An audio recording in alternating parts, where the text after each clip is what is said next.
오늘은 구약의 제사 제도를 보면서 우리의 죄가 어떻게 대속되었는가를 구체적으로 한번 훑어보도록 하겠습니다. 이스라엘 백성들은 1년에 한 번씩 죄를 사함받기 위해 동물을 희생 제물로 드렸죠. 그럴 때 제사장이 백성들이 가지고 온 제물을 죽이고 피를 흘리면 곧 죄사함을 받습니까? 한번 생각해 보세요.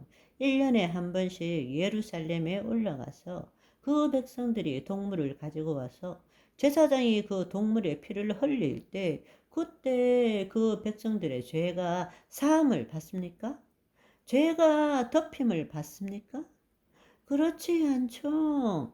우리가 알고 있는 것은 바로 그 제사장이 그 피를 가지고 성소, 지성소 안에 있는 언약궤에다 7번 피를 뿌림으로써 하나님이 공의를 만족시켜 드림으로써 그 결과로서 그 대제사장과 그 백성들의 죄가 사함 받는 거 아닙니까?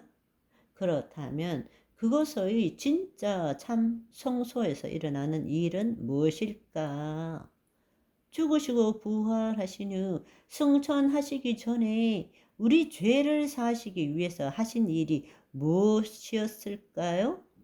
우리는 그림자와 모형인 구약의 성막과 제사 제도를 통해서 예수님께서 부활하신 후에 하늘로 오르셔서 대제사장의 역할을 하셨다라는 것을 생각해 볼 수 있습니다. 예수님께서 유월절 어린 양으로 희생 제물이 되셨죠. 십자가 사건을 치를 때까지는, 그러나 죽으신 후에는 그분이 대제사장이 되어서 하나님이 계신 지성소에 가서 자신의 피를 뿌림으로써 하나님의 공의를 만족시켜야만이 그때서야 예수 그리스도를 믿는 자들이 대속함을 받게 된다는 것입니다. 아멘. 그래서 히브리서 9장 11절 12절의 말씀을 보시면 그리스도께서 장래 좋은 일에 대제사장으로 오사 손으로 짓지 아니한 것 곧 이 창조에 속하지 않은 더 크고 온전한 장막으로 말미암아 염소와 송아지의 피로 하지 아니하고 오직 자기 피로 영원한 속죄를 이루사 단번에 지성소에 들어가셨느니라. 여기는 성소로 나와 있지만 본래는 지성소입니다. 여러분 한번 생각해 보십시오. 이것을 뒷받침할 수 있는 내용이 뭔가 하면 예수님이 부활하신 다음에 제일 먼저 본 자가 누구입니까?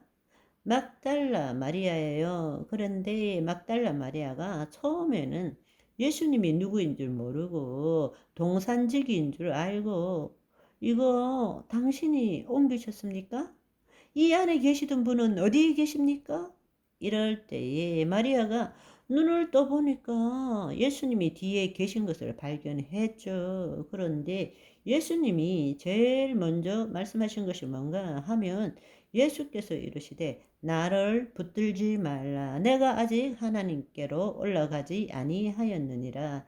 너는 내 형제들에게 가서 이르되 내가 내 아버지 곧 너희의 아버지 내 하나님 곧 너희의 하나님께로 올라간다 하라 하시니 무슨 말인지 이해하시겠죠? 그렇지만 막달라 마리아가 가서 제자들에게 말했을 때에 안 믿었잖아요. 그쵸? 그런데 중요한 사실은 제일 먼저 막달라 마리아가 예수님을 봤을 때 예수님이 제일 먼저 하신 말씀이 나 만지지 말라. Not touch. 붙들지 말라. 아직 아버지께로 올라가지 아니하였다. 다른 말로 희생 제물로 피를 흘리고 그것 가지고 다른 사람을 부정하기 때문에 누구도 만날 수도 없고 누구도 접촉할 수도 없고 그걸 가지고 안뜰 성소 지성소에 들어가서 그 속죄소에 피를 뿌려야 된다는 것입니다. 그런데 우리가 이미 알았던 것처럼 예수님이 부활하시고 8일 만에 다시금 제자들에게 도마가 있을 때 오셔서 뭐라고 말씀하셨습니까?